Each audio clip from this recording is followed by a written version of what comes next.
Okay, so we have the first part of our steps in repair is to go off and remove the inner panel. We'll remove the back panel while we're here as well.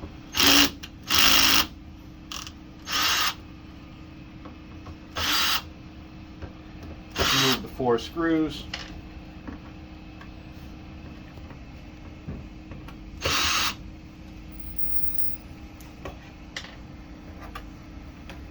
Okay, we'll need access to the back later on. Now we're going to go off and remove the middle panel, or the panel inside of the toilet. These 2 screws up on the top.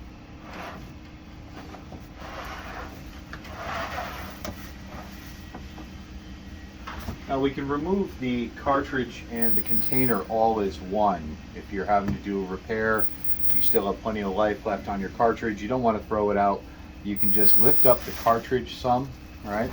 Grab onto your container below and take them both out at the same time. That way you do not have to waste a cartridge, okay? Down on the inside, we have those 2 screws on the back there, these Phillips head screws.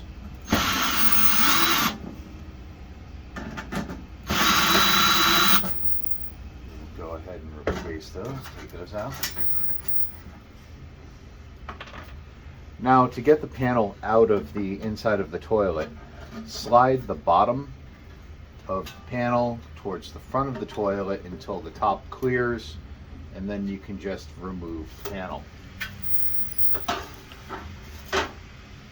Okay, so now for our push button repair, we're gonna have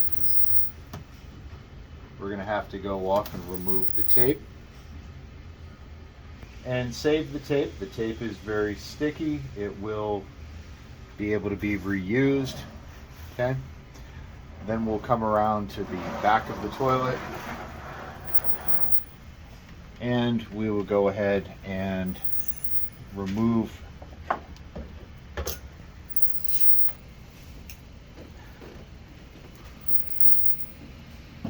the wires at J9 and J10, gently grabbing onto them with your needle nose, gently walking them off of the blades. Do not pull directly back and jerk them, as you will probably end up breaking the wire or pulling the crimp off. So now we'll go ahead and remove the screws.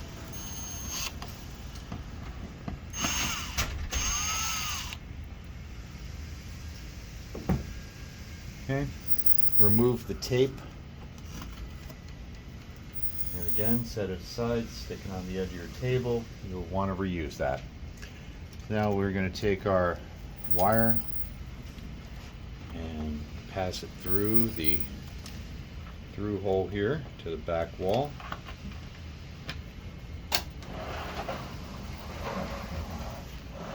We'll go ahead and unscrew. Okay, so now we're going to go ahead and put our push button back in, our new one. Pass the wires through the hole. And be careful when you're threading this. Just make sure that you're threading it easily. Do not cross thread it into the hole. It takes a second just to kind of get yourself lined up. But take that extra second to make sure that it's going to come out right. Okay? And we're screwing it in just by hand.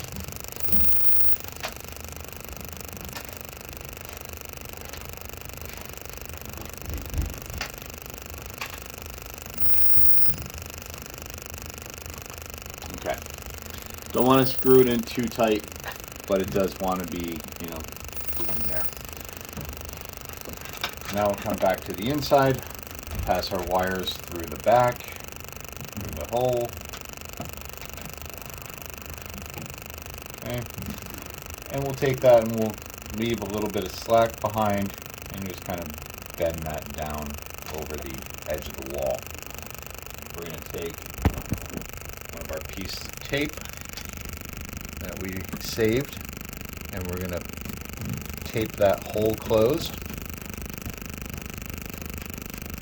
And then we're going to come around to the other side and do the same thing.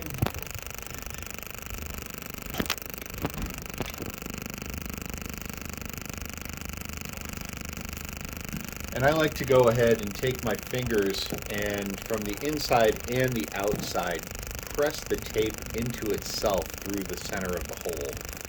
So that way the tape really is grabbing very well.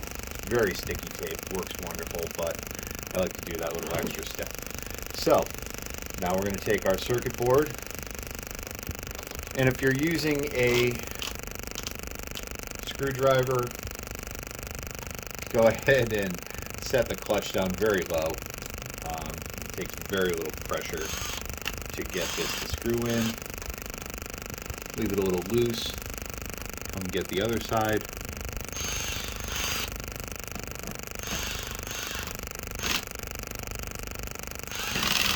So you don't strip the holes.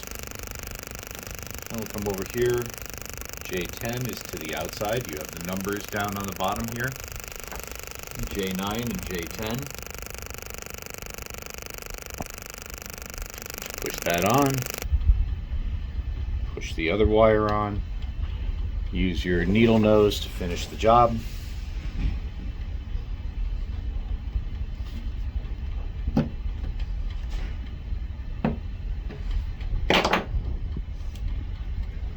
Takes a second neaten things up a little bit just because.